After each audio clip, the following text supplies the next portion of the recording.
to the very minute na tinulak siya paakyat ng eroplano, ilang beses niya sinabi na I want to be tried in a Filipino court before a Filipino judge and a Filipino prosecutor.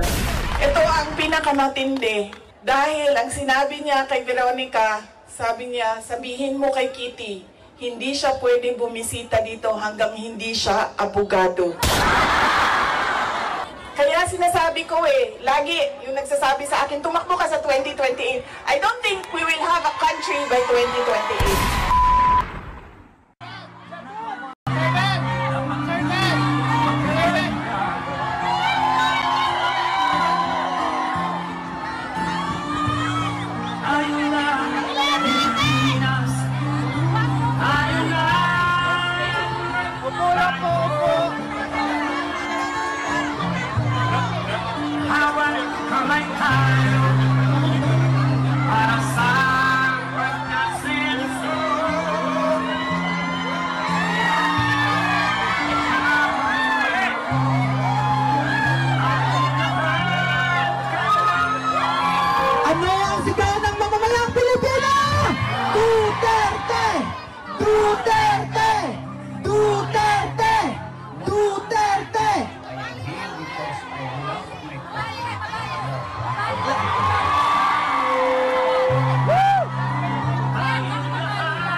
Magandang hapon sa inyong lahat.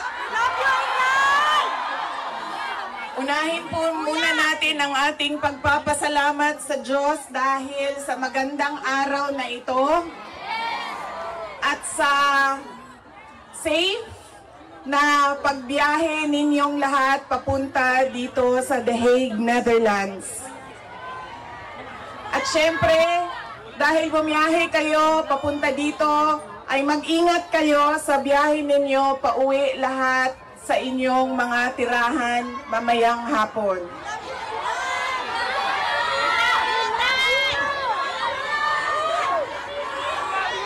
Susunod po ang pagpapasalamat ko sa Dutch Police sa kanilang pagtulong sa atin na mabuo yung programa ngayong hapon na ito at sa pagpahintulot na tayo ay magkaroon ng rally para kay Pangulong Rodrigo Duterte. Maraming salamat po sa Dutch Police and of course sa local government ng The Hague at sa Foreign Ministry ng the Netherlands. Maraming salamat sa kanila. Ang susunod na pagpapasalamat po ay mula sa akin para sa ating mga organizers ngayong hapon na ito sa Executive Committee na nag-meeting araw-araw, iba't ibang time zone para pag-usapan kung paano natin maisagawa ang ating pagsuporta, pagpapakita ng suporta kay Pangulong Rodrigo Duterte na patiwasay at maayos ang ating pagsama-sama ngayong hapon na ito.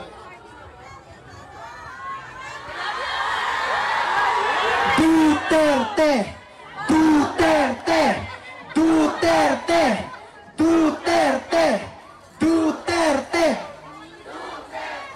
Kanina nung naglalakad ako papunta dito sa park, meron akong mga nakasalubong na mga galing Germany. At tinanong ko sila kung gaano katagal ang biyahe mo, ma'am, papunta dito. Sabi niya 9 hours daw. At 9 hours din daw siyang babiyahe pauwi. So ganyan ang pinapakita ninyo na pagsuporta kay Pangulong Duterte at pagmamahal sa ating bayan. Maraming salamat sa inyong lahat. Alam ko, lahat kayo may hanap buhay, may kailangan asikasuhin, may mga personal na pinagdadaanan, merong kailangan na paglalaban na gawin sa mga damit ninyo. Paglilinis. Paglilinis ng bahay. Pagbayad ng utang.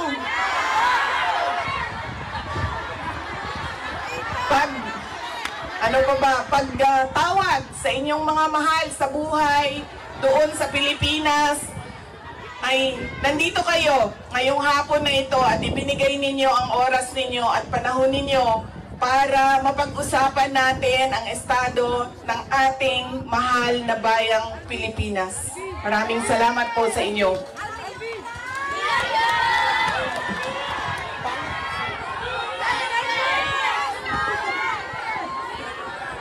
Naikwento ko na ito noon, pero mas mahalaga yung kwento ngayon dahil napag-usapan namin siya ni Pangulong Duterte doon sa loob ng detention center ng ICC. Noong ako ay bata pa, lagi sinasabi ng hindi niya yung generation ng tatay ko, 1940s, 1950s, 1960s, hindi sila yung mga magulang na tulad ngayon sa atin na ini-explain natin sa ating mga anak kung bakit natin ginagawa ang mga bagay-bagay. Lagi dapat may explanation. Sa kanilang henerasyon ay diretso ka lang pagsasabihan or pagalitan. Ganun yung generation nila. Nung ako ay lumalaki, lagi niya sinasabi sa akin, hindi ka tao sa paningin ko kung hindi ka doktor o abogado. Lagi niya yang paulit-ulit habang ako ay lumalaki. Lagi niya yan sinasabi, pag hindi ka natapos ng pag-aaral mo, magiging abo ka dyan sa gilid ng daan. You always emphasize that you mean nothing to the world if you do not finish your education. That was that is my greatest gratitude to my father. The emphasis he gave in education. Wala namang problema sa akin yun nung ako ay lumalaki dahil gusto ko din naman talaga maging doktor. Kaya on that point, pareho kami ng hindi ako yung pinipilit ng mga magulang na magdoktor ka kahit ayaw. So walang naging problema sa amin doon. Pero nung hindi man naging successful yung aking pagpasok sa medisina, ay lumipat ako sa pagiging abogado dahil binigyan din naman ako ng option ng aking tatay na pwede ang abogado. Yun lang ang katanggap-tanggap sa kanya, maging abogado o maging doktor. Noong nakapag-usap kami, noong isang araw, sabi niya sa akin, naging forceful ba ako? Mapilit ba ako sa pagsabi ko sa iyo na maging abogado ka? Sabi ko, oo. Sinasabihan mo ako, pinapagalitan mo ako. Lagi. Kinento ko sa kanya na isang beses, bihira akong umiyak. Pero isang beses, dahil nalaman ko na hindi ako makakatuloy sa 4th year law school dahil meron akong isang bagsak na subject. Wala akong ibang masabihan nung sakit na nararamdaman ko. Kasi pakiramdam ko, yung tatay ko lang din, makakaintindi sa akin dahil dumaan din siya ng law school. So tinawagan ko siya. Hindi ako makapagsalita. Iyak lang ako ng iyak. Humahagulgul ako sa iyak na sinasabi lang niya, hello, hello, hello, nasaan ka? Nasaan ka? Yun lang ang sinasabi niya, nakidnap ka ba? Nakidnap ka? Tapos iyak lang ako ng iyak. Tapos dalawa lang ang tanong niya na paulit-ulit, nakidnap ka ba o buntis ka ba? At that point na paulit-ulit na niyang tinatanong kung buntis ba ako, sabi ko na sa kanya, pa, hindi naman siguro umiiyak ang babaeng buntis. Siguro happy. Happy siya, no? Na buntis siya. Sabi ko, nahihirapan ako sa isang subject ko and pakiramdam ko, sasabit ako dito. Tapos ang sagot lang niya sa akin ay, sabi niya, yun lang pala eh, bakit mo ko tinatawagan, mag-aral ka na. Ganon. Ganon ka tigas yung kanyang paninindigan, paniniwala at pagpipilit na ipursige ko ang aking edukasyon. Wala nang, huwag ka na umiyak, mag-aral ka, magbadali lang yan. Lumabas ka muna, magkape ka, wala. Sinabi lang niya sa akin, yun lang pala. Ibaba mo na yung telepono at bumalik ka na sa pag-aaral mo. Kaya noong ako ay naging abogado, yun din yon ang sinasabi ng kaibigan ng tatay ko sa akin na nakita niya ang tatay ko, sobrang saya. Yung araw na yon na nalaman niya na naging abogado ako, yun yung sobrang saya niya. At sinabi sa akin ng kaibigan ng tatay ko, sabi niya, hindi mo maiintindihan kaming mga tatay na kaming mga abogado pag nagkaroon kami ng anak na abogado. Ganun, iba yung saya namin kapag nakikita namin na meron na kaming anak na abogado. Sabi niya sa akin doon, sabi niya, pinilit ba kita? Sabi ko, hindi lang pilit. Sinigawan mo ako at pinaiyak mo ako ng madaming beses dahil sa edukasyon at sa pag-aaral. At sabi niya, di buti na lang dahil meron akong abogado ngayon na anak na inutos-utusan ko dyan. Kausapin niyang mga huwes dyan. At ngumiti siya. He smiled. And it seemed to me that it was a comfort to him that he had a daughter who is a lawyer. In fact, sabi niya,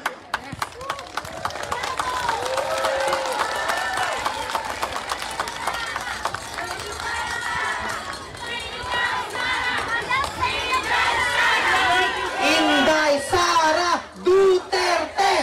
Inday Sara Duterte! Inday Sara Duterte! sabi niya, lagi, pag pumapasok ako doon at nagkakaroon kami ng oras na makapag-usap, sinasabi niya, kailan ka ba uwi ng Pilipinas?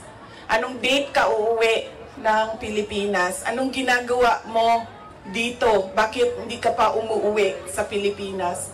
Sinasabi ko sa kanya, inaayos ko lang yung sistema dito at pagkatapos inaantay ko yung mga kapatid ko na pumunta dito. At sinabi niya, ito din, may patama din or diretso din, bullseye din sa edukasyon. Sabi niya, sabihan mo si Paulo na okay lang ako.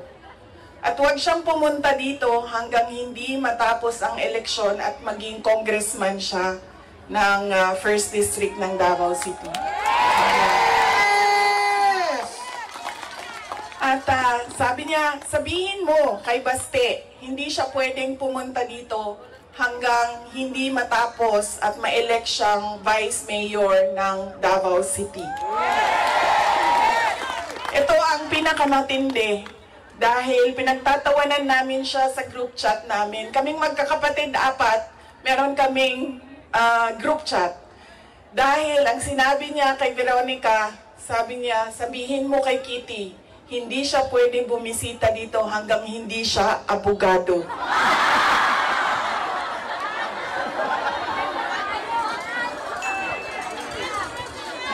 Sabi ni Kitty, grabe ang overacting ni Papa. So, ibig sabihin ba, mga 5 years. She has 5 years until she becomes a lawyer. Na meron pa akong 5 taon na bago ako makabisita. Ganon siya kahit na nandun siya sa loob, ang kanyang iniisip, unang-una, yung mga kapatid ko na kailangan magtrabaho para sa syudad ng Davao, yung kapatid ko na kailangan mag-aral. Yun pa rin ang iniisip niya. At kapag tinanong mo siya, pa, ano ba ang kailangan mo dito sa loob? Ang sinasabi lang niya, mga, alam mo yun, mga bagay na shaving cream, Coke Zero,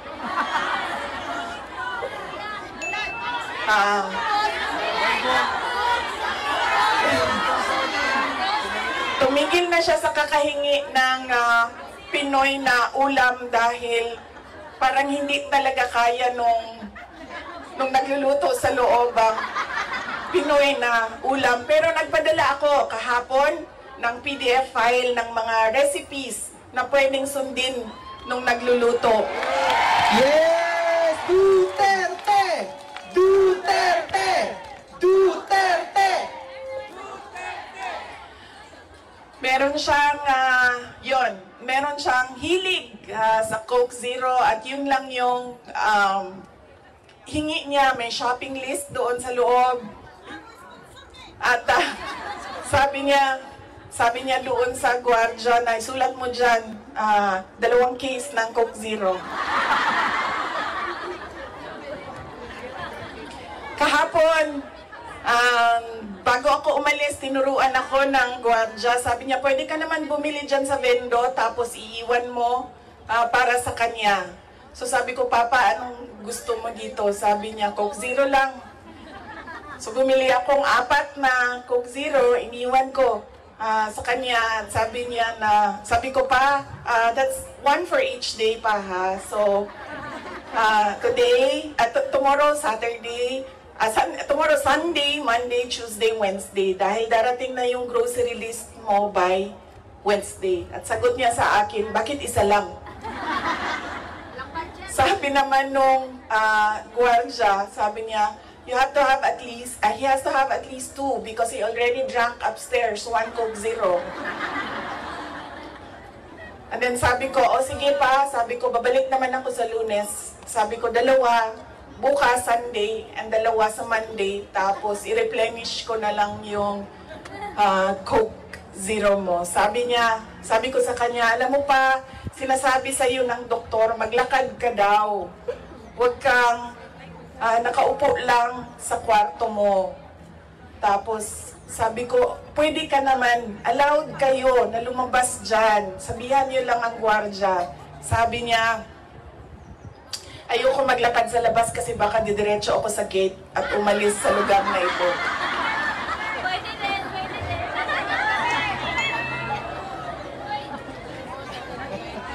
Nagkakaroon na rin siya ng mga kaibigan, yung mga tao doon sa loob ay nagiging kaibigan na niya. At hindi ko lang alam, baka paglabas niya marunong na mag-Dutch. Pero karamihan nung kasama niya sa loob ay French speaking. So,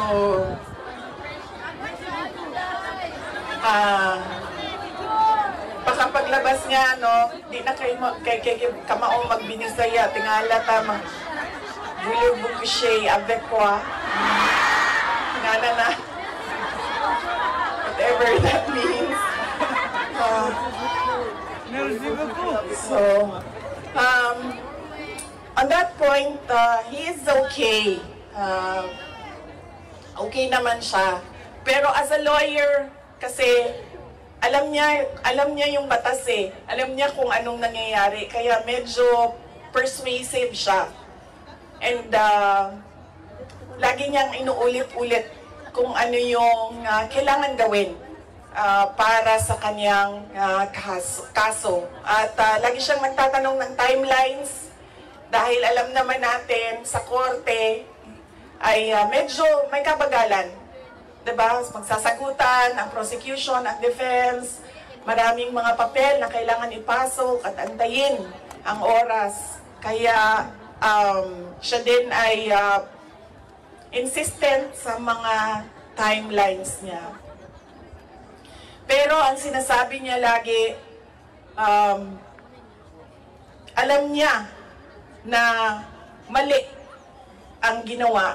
And at to the very minute na tinulak siya paakyat ng eroplano, ilang beses niya sinabi na I want to be tried in a Filipino court before a Filipino judge and a Filipino prosecutor, because he knew that number one, wala talagang basihan yung kaso. 43 counts of murder ang sinasabi nila na thousands. Totoo yan, ma'am. Kaya minsan naisip ko, naging kaso lang ba ito dahil sinusulat sa media na thousands ang namatay? I do not even understand paano naging crimes against humanity ang 43 counts of murder na ngayon ay lumalabas. Hindi naman ata totoo lahat yung mga witnesses at yung mga complainants. But that is a thing for the courts and the lawyers to discuss inside. Ano bang pwede nating gawin? Ang pwede natin gawin ay i-demand na ipauwi or iuwi nila si Pangulong Duterte. Bring him home! Bring him home! Bring him home! Bring him home! Bring him home! Bring him home!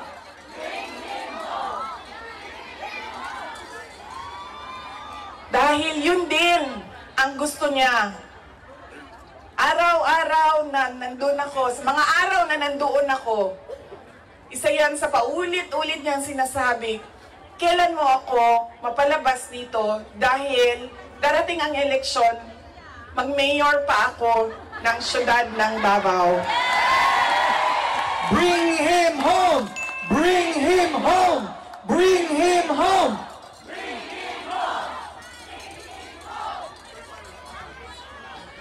At yun ang gusto niya. Gusto niyang umuwi. Sinabi ko din sa kanya yon pa. Sabi ko, yung kagustuhan mo na umuwi, yan din yung katapusan ng buhay mo. Magiging Ninoy Aquino Jr. ka. At sinabi niya sa akin, sabi niya, kung ganyan ang kapalaran ko, then so be it. Basta lang mauwi ako sa Pilipinas. Kaya meron man akong worry para sa kanyang safety and security, pero lagi niyang inuulit-ulit talaga, ibalik niyo ako sa Pilipinas. Bring him home! Bring him home! Bring him home! Bring him home! Nagtatanong marami, ano bang pwede magawa? Huwag natin tigilan ang panawagan sa gobyerno natin sa Pilipinas at sa lahat ng gobyerno na nakikinig at dito sa ICC na ipaalam sa kanila na mali ang ginawa kay Pangulong Rodrigo Duterte. At paano ba itama yon? Ibalik nyo lang siya sa Pilipinas. Ituloy nyo lang yung kaso, walang problema. Ibalik nyo lang siya. Bring him home! Bring him home! Bring him home! Okay na mo sa init? Ako dili. Kaya nga no, sunburn ang katungaan niya, ang katunga dili. Okay lang.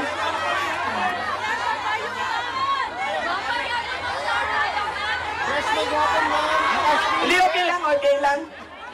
Binuangan lang tamo. Naka-ready ang sunblock diri doble. Okay lang, sir. Kaya di nila makita na ako ang mata kung magkalok ka.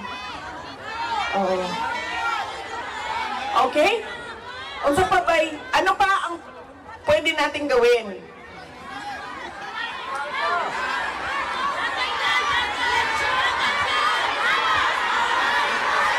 Vicky, just tell us what to do. We will follow you. Marcos resign! Marcos resign!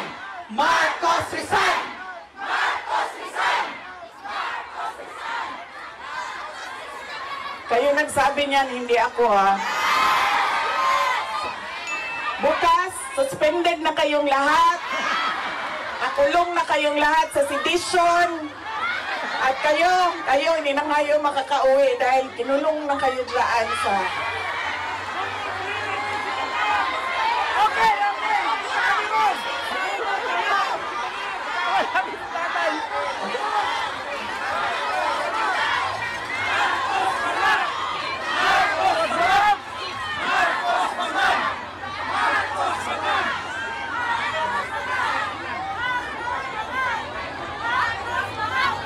And that relates to transparency and accountability. Alam nyo kasi, ang pagiging Pangulo, dapat nasa tamang pag-iisip ka. Kapag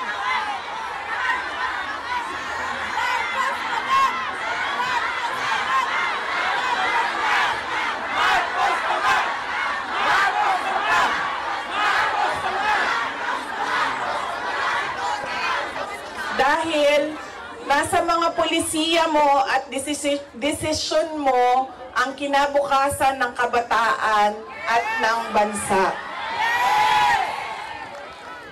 Kaya yung pagsasabi na hindi mahalaga ang drug test sa aking kapasidad at abilidad na mamuno is tantamount to betrayal of public trust. Dahil kailangan malaman ng taong bayan na nasa ayos ang iyong decision making.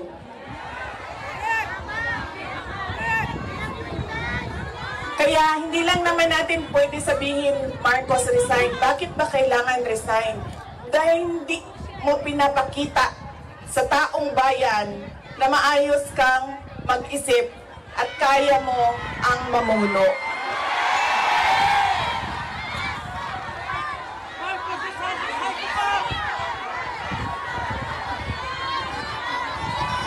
Madaming mga tanong na nasa loob na ng korte.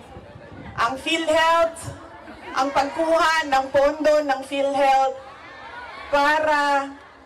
para bang naging pyramiding ang ginawa nila sa budget ba? Kumuha sila ng kulangan pera dito, kumuha sila sa ibang source para isalpak dito, ay nahanapin na naman sa ibang source yung nagiging juggling at parang pyramiding na ang nangyari sa budget. At kung nakikita ninyo at naiintindihan ninyo ang budget, karamihan doon pamigay lang ng mga politiko na tinatawag nating ayuda.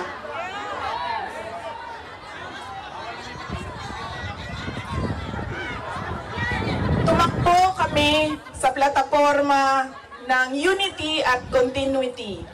Continuity, kasali na doon ang big ticket projects o mga build projects ni Pangulong Duterte. Pero wala kayong nakikita ngayon na development projects. Dahil lahat yon ay nakatago sa mga proyekto na pamigay o nandoon lang sa bulsa ng kontraktor at ng politiko na gumawa kuno ng project. Makikita ninyo na hindi handa ang Kongreso sa paggawa ng budget dahil may mga blanco doon sa enrolled bill na pinasa nila. Ibig sabihin, walang nag-iisip at hindi pinag-isipan paano ba natin gamitin ang pera ng gobyerno na makita natin na merong kapayapaan at kalambuan, kauswagan sa ating bayan. Noong ako ay tinanong noon bakit ako nag-resign sa Department of Education. Sabi ko, unang-una, personal yon. Meron kaming personal na hindi ko gusto na ginawa niya sa akin. Pangalawa, dahil sa loob ng Department of Education. Sinabi ko na itong noon, personal ko to na experience. Yung budget ng school building program ng Department of Education, pinaghati-hatian lang sa loob ng House of Representatives. Noong unang taon, nagawan ko ng paraan. Sabi ko, hindi pwede, sige, kung yan ang gusto ninyo, yan ang makapagpapasa ng budget. Para magkaroon ng budget ang Department of Education, dadaan pa rin kayo sa validation ng regional offices ng Department of Education. Pag sunod na taon, naisipan na nila kung ano ang gagawin nila at hindi nila ma-deny ito dahil nakikita ninyo sa papel. Kaya wala din kumukontra sa akin dahil nakikita sa papel. Ang ginawa nila, gumawa sila ng sarili nilang listahan. Doon nakikita mo, pinaghati-hatian nila ang school building program at inattach nila sa General Appropriations Bill na sinabmit nila sa Senado. Sinabi namin sa mga senators, nakita nyo ba kung anong ginawa? Sabi nila, oo, nakita namin kung anong ginawa ng House of Representatives. Sabi ko, please, hindi natin masasolve ang problema ng school building program kung ganito lagi ang nangyayari sa budget ng new construction. And meron pang ibang problema sa loob ng budget. Sinubukan ng mga senators na tanungin, pasagutin, sumasagot, yes, pero pagdating sa BICAM, anong nangyari? Wala namang totoong BICAM kung saan pinag-uusapan ang paggamit ng pera. Ang desisyon lang na nandun ay kay Zaldico, nung panahon ko, kay Zaldico at kay Martin Romualdez. At diretsong pinapapirma sa malamang tao na hindi nagbasa o hindi binasa ang buong budget. Kaya walang nakakita o hindi nila nakita dahil hindi naman binasa na may blanco doon at pwedeng lagyan ng kahit anong amount yung mga blanco sa budget. Madaming katanungan, madami ang problema ng bayan. Kaya lagi ko sinasabi, hindi kami ang problema ng bayan. Ang problema ng bayan ay ang governance mismo ng Pilipinas. Yan ang problema ng bayan. At dahil may problema sa gobyerno, ay tuloy-tuloy ang kahirapan doon sa ating bayan. Nakikita nyo yan dahil dumadami ang nakikipagsapalaran sa ibang bansa. Dahil sa kawalan ng oportunidad doon sa ating bayan.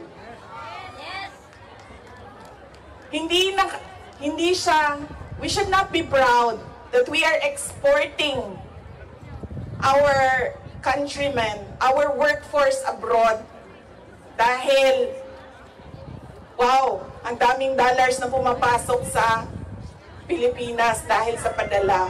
Hindi yan siya nakakatuwa. Dahil ang isang bansa, dapat meron siyang oportunidad na binibigay sa kanyang mamamayan. Hindi lang yan. Decent housing, peace and order, quality healthcare. Nakikita nyo yan dito sa mga bansa kung nasaan kayo. At At kaya kayo nandito dahil hindi niyo yan nakikita doon. And apparently, tayo lang yung nakakakita, yung nakaupo doon, hindi nila nakikita.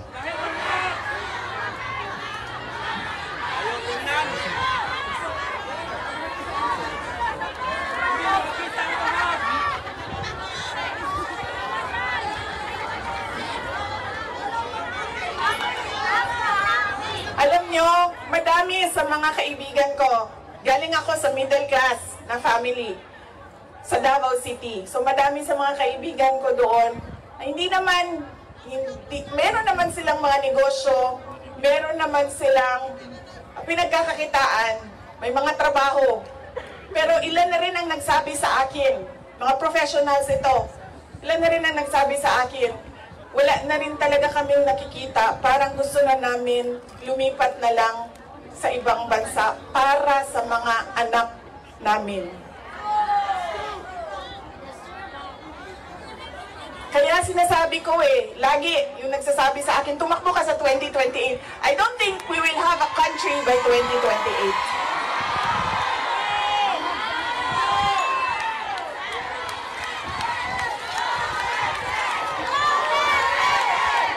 Duterte!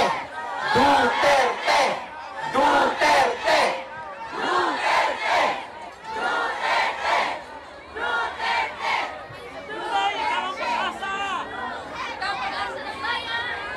Kaya dapat natin i-exact ang responsibility diyan sa gobyerno na ibigay nila kung ano yung karapat-dapat para sa ating bayan. Dahil kung meron man ang okay sa kanila na pumunta sa ibang bayan, meron ding mga tulad namin na ayaw namin kahit anong mangyari umalis sa Pilipinas. Dahil gusto namin doon magpamilya, doon palakihin ang aming mga anak. Kaya dapat meron tayong nakikita kung ano yung dapat para sa isang bayan. At alam nyo yon kasi nakikita nyo yan. Kasi nakaikot na kayo sa iba't ibang bansa.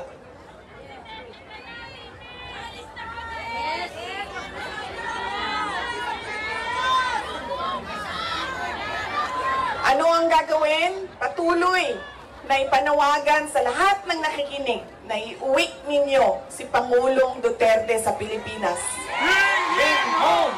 Bring him home! Bring him home! Bring him home! Bring him home! Bring him home!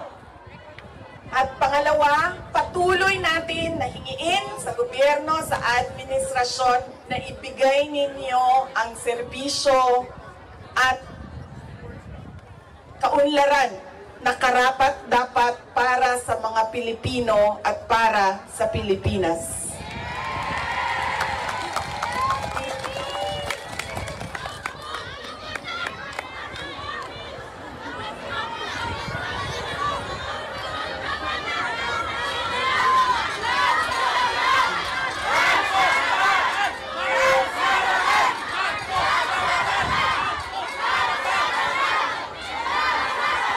Sa kagahi, sa ako ang bagtak din ni Ma'am, di naging ko karan. Kaya, nagbugong yung gawang na dili ko mahulog.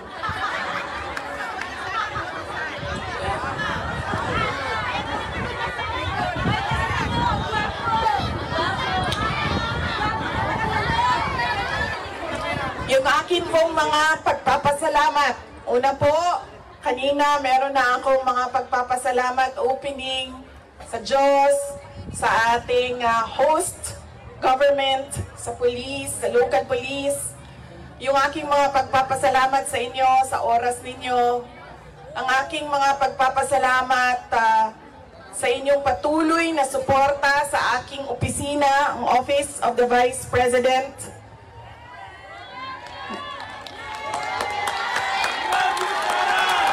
Inday Sara Duterte! Inday Sara Duterte! Inday Sara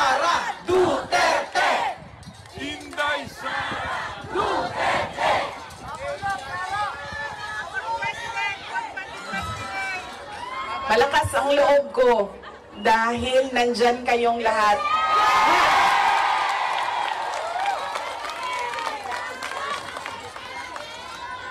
Kanina, noong papasok ako dito, marami ang nagsabi, be strong, be courageous. I am only as strong as you are. Kung nakikita ko, sobrang lakas ninyo at sobrang lakas ng pagmamahal ninyo sa bayan. Ganyan din ang nararamdaman ko.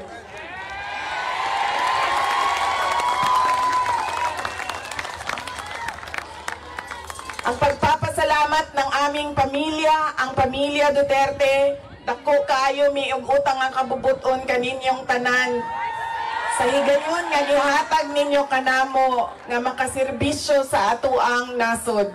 Napakalaki ng utang na loob namin sa inyong lahat sa pagkakataon na ibinibigay ninyo sa amin na makapaglingkod sa bayan. Maraming salamat po sa inyo, mga kababayan namin.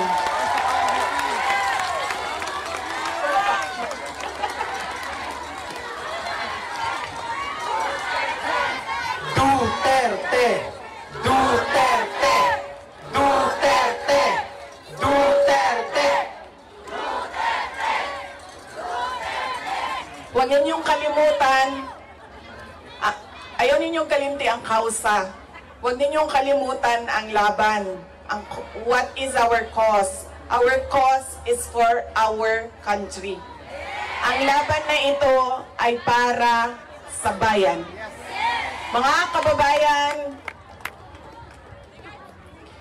ang lahat ng ginagawa natin ay para sa Diyos, sa bayan, at sa bawat pamilyang Pilipino. Syukran. Duterte!